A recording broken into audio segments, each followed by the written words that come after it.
D'abord, ce qui est important, c'est que c'est une journée qui attire l'attention sur une question primordiale, qui est celle de la préservation de l'environnement de manière globale.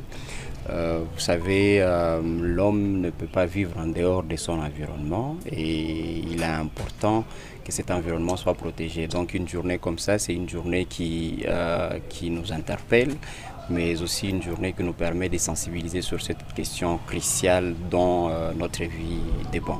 Vous savez, la sensibilisation sur les questions environnementales, c'est une question qui concerne tout le monde parce que cet environnement qui est autour de nous, qui nous entoure, notre vie à tous en dépend. Et donc, que ce soit ceux qui se battent, que ce soit les populations, que ce soit nous qui sommes dans la conservation des aires protégées, nous sommes tous concernés par cette question. Et donc, normalement, c'est une question que tout le monde devrait comprendre et à laquelle tout le monde devrait contribuer. Mais justement, nous sommes dans une situation qui rend difficile les efforts de la conservation de l'environnement de manière générale, qui encourage même la destruction de cet environnement. C'est triste, c'est pourquoi nous pensons qu'il est important que malgré la situation que nous traversons, que nous prenions conscience qu'au-delà de la guerre, il y a cette question cruciale de l'environnement qui doit être préservée, que ce soit par les belligérants, que ce soit par les populations qui sont impactées par la guerre, que ce soit par vous les journalistes d'ailleurs, parce qu'on ne peut pas parler de sensibilisation sans impliquer les médias. Vous savez, depuis le début de cette guerre, l'ICCN et le parc national de Virunga de manière particulière a été victime, je peux le dire comme ça, de ces conflits parce qu'il y a eu un impact considérable sur les écosystèmes du parc national de Virunga. Je ne vous informe pas que, par exemple, autour de la ville de Goma, nous avons perdu près de 300 hectares de couverts forestiers du parc national de Virunga autour de la ville de Goma, notamment dans les secteurs Nyamulagira. Ça, c'est un drame écologique parce que le parc national de Virunga, c'est les premières réserves écologiques que nous avons dans cette province et la destruction de ces écosystèmes, justement, c'est un danger pour nous, mais aussi pour les générations à venir.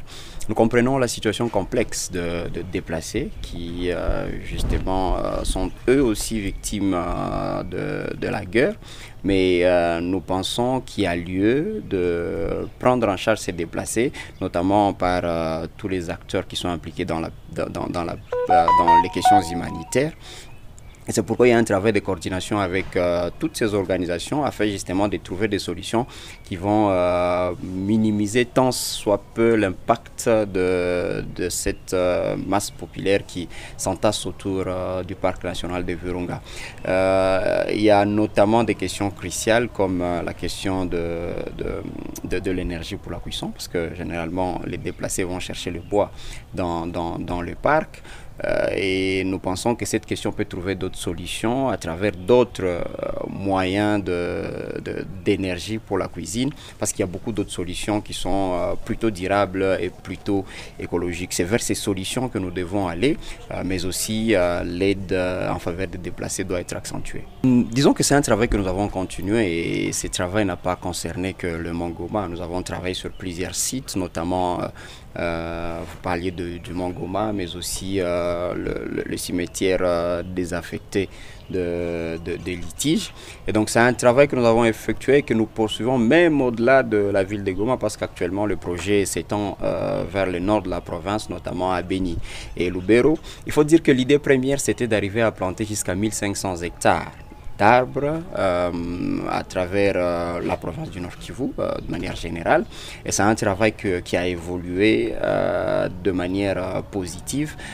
Aujourd'hui, nous sommes à autour un peu moins de 1000 hectares qui sont déjà plantés, que ce soit à Mongoma, que ce soit à Itige, que ce soit dans le Rutshuru autour de Rumangabo où nous avions commencé, ou dans le Beni et Lubero où nous travaillons actuellement. Donc il ne reste que 500 hectares à planter et les équipes sont mobilisées. Nous pensons que d'ici quelques mois, ce travail sera accompli.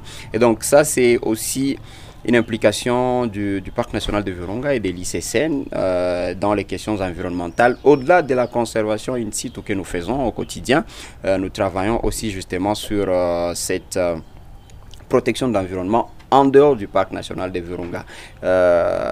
Peut-être une parenthèse, parce que c'est aussi une question environnementale. Vous avez vu, nous avons travaillé avec l'UNICEF sur le projet d'adduction d'eau au niveau de Bouchara, une adduction d'eau qui alimente les camps des déplacés autour.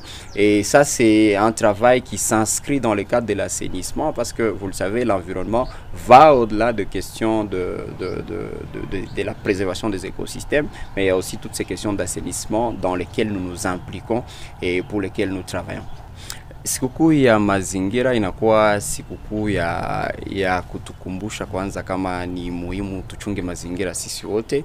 Hata kama tunapitia wakati ngumu ya vita, ni muhimu tuchunge mazingira, kwani vita itapita, lakini mazingira hii tutakuwa nayo, tutahitaji kwa kuishi mzuri kabla ya vita, wakati wa vita na kisha vita kuisha.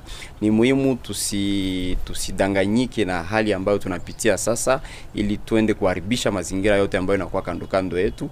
Tuichunge na tufanye ya kwamba mazingira hii ibaki vizuri vita itakapoisha. Ni kweli mbuga la wanyama siku hizi inashambuliwa sana, na vita ambavyo vinaendelea vimekuwa vimeongeza mashambulio hayo, na mashambulio yanakwenda tokea kwa ngambo mbalimbali. Lakini hiyo ambayo inaambatana na wakimbizi, unajua watu wengi ambao walikimbia leo wanakuwa wakiishi kando ya mbuga la wanyama, na hiyo inatuma wamoja waende wakaharibu mazingira ya mbuga la wanyama. Sisi kwetu kwanza, sehemu ambayo tunaiona, tumepoteza karibu hektari 300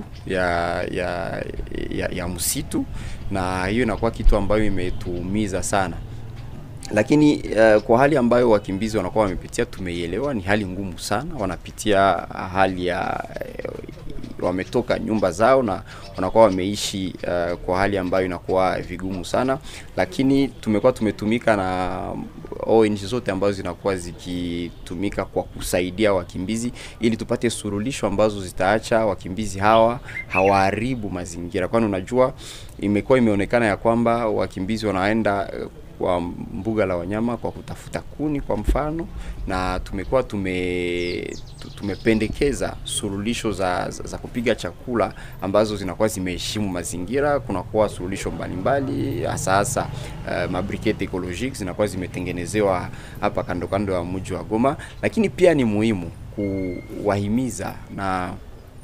kuwahimiza wale wote ambao wanakuwa wameprofite na hii hali ya wakimbizi ambao wanakuwa kando ya mbuga la wanyama, ili kwenda kuharibu mazingira. Kwani ni muhimu kusema mazingira hayaharibiwe tu na wakimbizi.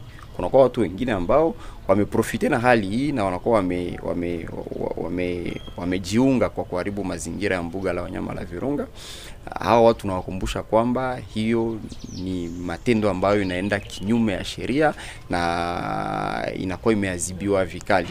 Na kuharibu mbuga la wanyama la Virunga, wanakuwa wameharibu maisha yetu sisi ambao tunaishi sasa, lakini na vizazi ambavyo vinavyokuja. Miradi ambayo tunaendesha kupanda miti inakuwa imeendeshwa nje ya mbuga la wanyama la Virunga. Ni kusema tunakuwa tukipanda miti ndani ya makominote, na mradi ambao tulikuwa nayo ambayo inaitwa Klima Virunga, ambayo inakuwa mradi imeendeshwa na mbuga la wanyama la Virunga ikisaidiwa na Region de Flandre ya Belgique na Jardin Botanique de Metz.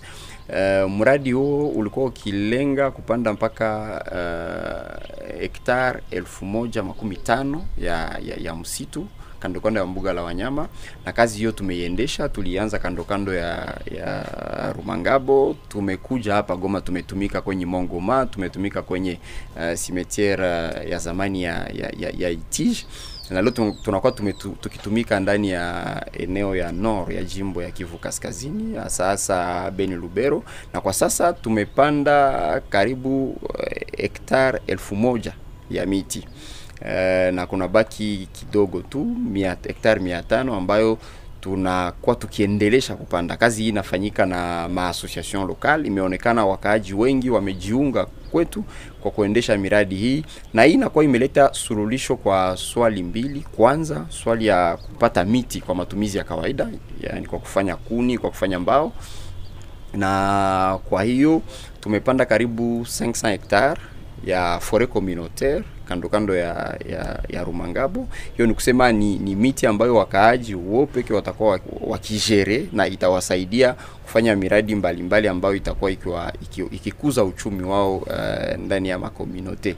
Na tumeendelesha na kupanda miti, tuko napanda kando kando ya mapeshri, tunapanda sehemu za Beni na Lubero, na tunazani mradi huu ikiisha tutaenda pia kwa miradi zingine za kuendelea kupanda miti, kwani ni muhimu kujua ya kwamba tunakuwa na mbuga la wanyama la Virunga ambayo inakuwa reservoir ecologique kabambi jimboni Kivu Kaskazini, lakini pia inatubidi kupanda miti ingine ndani ya parcel zetu, ndani ya espace zingine, ili tuendeleshe kukua na miti mingi, kwani hiyo ndio inaleta hewa bora kwa kupumua na inatusaidia kulite contre le changement climatique.